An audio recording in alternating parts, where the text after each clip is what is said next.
broad economic or social purpose before, but it doesn't explicitly say that you can do this, right? And so this law, that actually doesn't even mention tariffs, right? So some of the justices might look at this and say, well, where does it say tariffs? And that might be the end of the case. But you also think of when President Joe Biden was president, the court repeatedly struck down Biden policies that sought to do these kind of broad policies through old laws, including his effort to do student loan debt relief. And the court said then that, they basically embraced this doctrine called the Major Questions Doctrine and said the president can't do this unless Congress specifically says he can. So that could also be a play in this case. Lawrence, we know this isn't the first time the Supreme Court has faced a hotly disputed case involving the president's authority under this administration.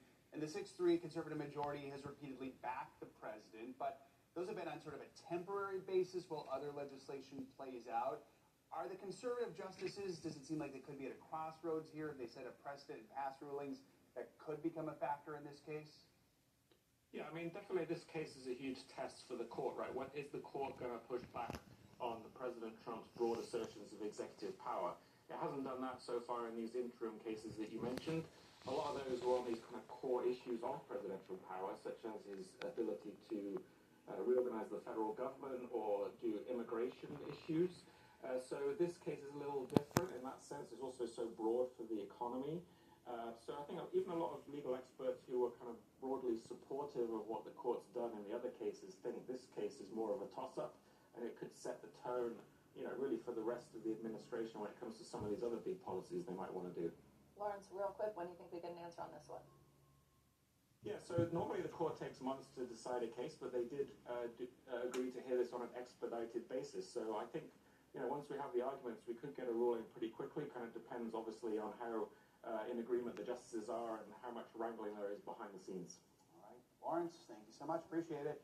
Let's stay in Washington. The government shutdown, it's hitting a new milestone. Now it's 36 days, so that means it is the longest on record, and that comes after a vote to temporarily fund the government failed for the 14th time in the Senate yesterday. Despite this impasse, there is growing talk among some lawmakers on Capitol Hill that a deal to end the shutdown could be on the horizon. NBC News Washington correspondent Alice Barr joins us now. So Alice, that kind of started yesterday. Are we seeing maybe some hope? Is there a little bit of thawing here?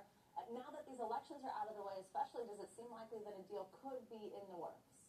Yes, Vanna and Joe, that does seem to be potentially the case. Some senators are suggesting Democrats may take their election wins as an off-ramp to end what is now the longest ever government shutdown as soon as tomorrow or Friday.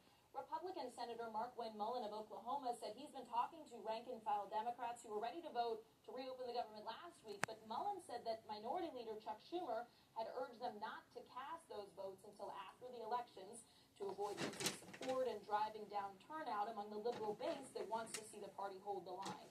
A couple other Republican senators, Mike Rounds, Eric Schmidt, had taken similar takes, saying this was all about the elections. Chuck Schumer's office, for instance, calling it, quote,